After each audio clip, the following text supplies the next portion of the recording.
Fabrijeva bolezen je redko presnovno obolenje, vendar imamo v Sloveniji poseben pristop pri odkrivanju obolelih, kar je izjemnega pomena, ne le na nacionalni ravni, ampak tudi na mednarodni ravni.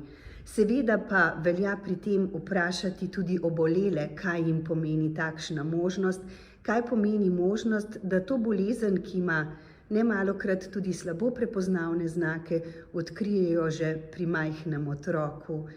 In v društvu, ki ga vodite, obstaja gotovo veliko tovrstnih zgodb, spoznanj in iskanj na tem področju, ki jim je pri Fabrijevi bolezni to v veliko oporo. Ja, to je res, ker zdaj poleg tega, da sem predsednica društva, sem sama tudi bolnica in že prejemam 18. leto nadomestno terapijo. Za pohvaliti je naš center v Slovenj Gradcu Fabrijev, čeprav vsi oziroma veliko ljudi kritizira naše zdravstvo, ampak mi smo brez pripomb. Lepo skrbijo za nas, stojijo nam ob strani, če imamo kakšne probleme, nam tudi pomagajo. Res pa je, da medicina tudi zelo napreduje in je tudi razlika med takrat, ko sem začela prejemati to terapijo, pa to danes. Pa nam morda lahko zaupate, kako je bilo takrat, ko ste izvedeli za diagnozo, kakšno je bilo soočanje s tem, verjetno ni bilo prav lahko, preprosto, in kako se je potem odvijalo zdravljenje? Izhajam iz družine, v kateri je bilo prvi ugotovljena ta redka bolezen Fabrijeva, pri mojih stricih, in potem so dali pregledati tudi potomce in tako naprej, in tako so tudi meni ugotovili. Bil je velik šok, ker bil si človek zdrav, recimo meni se nikjer ni poznalo, ampak ko sem bila stara 40 let, se je potem stanje poslabšalo, ampak si misliš zaradi let, ne zaradi bolezni. Pa se nekod sprijazniš, ampak nov šok pa doživiš, ko ti zdravnik reče, da bi bilo pa čas, da greste na zdravljenje, oziroma da začnete prijemati nadomestni encim. Seveda jaz sem to brezkompromisno sprejela in se mi je kvaliteta življenja se mi je izboljšala. Edini minus je ta, ko moraš vsake 14 dni iti v bolnico na terapijo.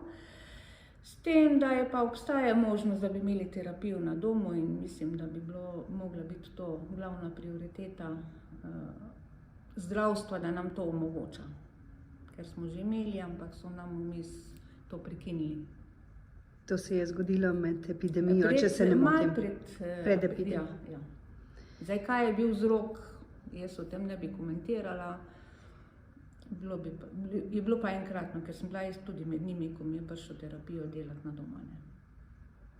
In takšen pristop zagotovo izboljša kakovost življenja obolelega, ni potrebno tolikokrat oditi v bolnišnico, k zdravniku, kaj ne? Ja, sigurno. Glejte, veterinar, ki lahko pričakaš človeka, ko ti pride dajeti ta encim, nič se ti treba peljati, študirati, kdaj bom vstal, bom prišel pravi čas v bolnico in tako naprej.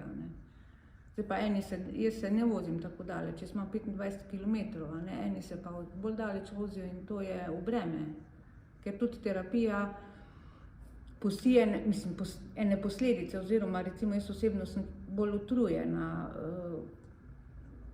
in je to lahko kar problema, če se ti sam pelješ potem domov. Koliko članov pa ima danes vaše društvo? Zelo malo, ker je nas tudi malo, tam okrog 40. Ampak se pa vsako leto, zdaj korona je svoje naredila, vsako leto organiziramo srečanje, da se malo podružimo, malo pomenimo. Seveda tudi z Fabrij centrom grejo tudi zraven, ker so tudi naši člani, tako da smo kar ena velika družina.